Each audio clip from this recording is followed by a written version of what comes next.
ایران ان کا ٹارگٹ ہے، target number 1، چونکہ حکومت کی سطح پر فنڈامنٹلزم ہے اور وہ آیا ہے ایک عوامی انقلاب کے نتیجے میں، پھر ان کے پاس تیل کی دولت ہے، اس کے خلاف اکنامک سینکشنز بھی ہو جائیں تو بہرحال کھڑا ہو سکتا ہے، اور نقشہ وہ دنیا کو دکھا چکا ہے کہ لڑا دے ممونے کو شہباز۔ نمبر 2، پاکستان 400 برس کی تجدیدی مساعی کا امین، امانت دار، پورے ہندوستان میں مجدد الفسانی رحمت اللہ علیہ، شاہ ولی اللہ دہلوی رحمت اللہ علیہ،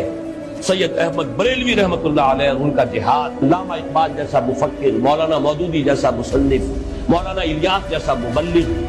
شیخ الہند جیسا مجاہد حریت، پورے عالم اسلام میں ان کا پیرلل کوئی موجود نہیں۔ یہ 400 سال کی تاریخ،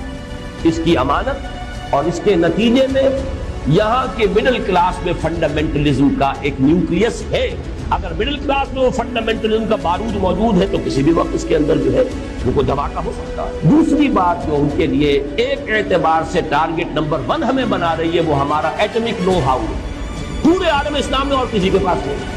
یہ ہے مختلف اسباب جس کے بنا پر ایران اور پاکستان کو آپ بریکٹ کر لیجئے، یہ اس نیو ورلڈ آرڈر یہودی اور عیسائی گٹھ جوڑ کا جو ٹارگٹ نمبر 1 ہے، ایک اعتبار سے ایران ہے، ایک اعتبار سے پاکستان۔